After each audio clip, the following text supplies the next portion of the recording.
Today I'll be taking a look at Splatoon 3's newest weapons, well at least one of them, the Splatana Wiper. I'll go over the kit, the goods, the bads, and give some insight as to if I believe the weapon has a place in the meta, and how it compares to other weapons right now. So this is good or bad for the Splatana Wiper, and let's just get right into it. As mentioned, the Splatana Wiper is one of the newest weapon classes added to Splatoon 3. Currently at the time of making this, there's actually only two of them, this one and the Splatana Stamper. The Wiper is a mixture of a short-range melee-based weapon, while also acting as a projectile weapon. When close to enemies, holding up as you swing can result in a lunge slash, which, if you use it to land on someone next to them, it's actually an instant kill, doing 120 damage. If you aren't near them, the damage is 60, making it a two-shot weapon when charged. When you don't have the time to charge by holding the ZR, your swings will paint and throw a projectile instead. This damage is lower, sitting at about 30 per swing. In a previous video, I discussed the position people fear the Splatana would compete in with the brush class, since both classes are more melee focused than range, but I can say that the Wiper at least currently sits in a slightly worse position than the brushes, and that's unfortunately because of one big factor: it's special. It's about well known right now that the Ultra Stamp is a little, well, awful. Between games, Nintendo decided to reduce the size of the Stamp's hitbox, which resulted in many clips of people just not killing with the Stamp, despite hugging their opponents with it. This has become a pretty sad special to watch, a special that wasn't even really too dominant in the previous game, and didn't even need the changes it got. It filled a niche of being a silly, decently designed special that could do some insane stuff, but never was actually really that oppressive.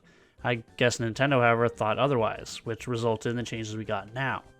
Outside of the Stamp, the Wiper features the Torpedo as a sub-weapon. Torpedo itself is also a pretty silly sub, and acts generally as a distraction and some displacement. Since players will always want to focus the Torpedo to avoid taking the free damage, they will almost always opt to just shoot it down. This provides an opening for the Wiper to make its way in and go for the close-range swings. In terms of paint, the Splatana Wiper actually does pretty well, much better than Nintendo had shown off prior to release. Too bad the painting power isn't being used to build a special of any value, but I guess, hey, not everything could be a winner, I suppose. Where the Wiper really falters is in range fights, since the brunt of the weapon's damage dealt is very close. The Wiper is slightly favored in fights where it can actually close the gap and get in. Weapons like Splatlings or Chargers that always have to play their range are less likely to be in your range, and are always likely to actually be the bane of your weapon, very much in line with the brush class. One advantage it has over the brush is the quicker kill when it's up close. A Wiper can perform a charge slash up close much faster than the brush can kill at a similar range, also factoring in the fact that when you do a charge slash with the Splatana, you do move a bit forward with your lunge, slightly helping when it comes to the whole closing the gap thing. Splatana does well against shorter range weapons or less mobile weapons that can't easily escape it. Weapons that hate to be displaced like Hydra are likely going to hate you and your torpedoes. But be mindful of the weapons that always sit comfortably outside your range. Tragically, where the meta is looking to sit right now, the Wiper can be a little screwed over. It's a weapon that needs to stay exposed in order to fight, and your mobility when swinging is next to non-existent. Weapons like the Slosh Machine are a faster kill time and have higher mobility, along with their wonky hitbox, and Machine is still at the top of the meta. Outside of just weapons, the Wiper does get a leg up over Ninja Squid users, as torpedoes can really hinder Ninja Squid from sharking around for free. I can see Splatana doing well when in the right hands. Certainly when someone with more capable hands than my own, I'm just not good at this thing at all. It can space out weapons of a similar range when it constantly swings, outputting the projectile, even if it only does 30 damage. With how fast it comes out, it can still do enough to poke at people to possibly sway them from attacking you. In my own experience, Splatana in general, well, both of them, have some pains dealing with latency. There's been quite a few times where I've been denied the one-shot swing because of latency.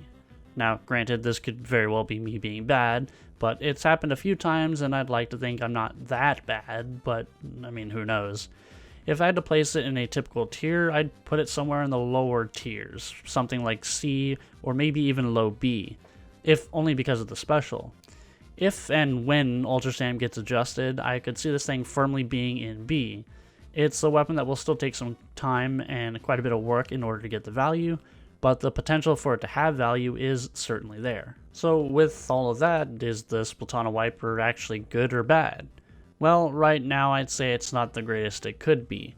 The special on it is basically not there, and the meta as what it is right now just dunks on it a little too much. Does it have the chance in the future? I mean, certainly, after Ultra Stamp gets fixed and isn't worthless, it'll be a good kit overall. Now, if you're curious to see what someone who is actually good at the weapon and didn't enjoy my gameplay, you should definitely check out Arashi. He's been playing it a lot and has recently been getting into making videos himself, so I'll leave a link to their channel in the description for those that are interested so they can check out his gameplay. It's definitely worth it if you're even remotely interested in this class. Now, I'm interested to see where it goes after a few patches. A sneaky assassination type weapon is something I think a lot of people wanted. Just a shame that the weapon doesn't have a special. But anyway, with that, I want to thank you all for watching, and I'll see you all next time.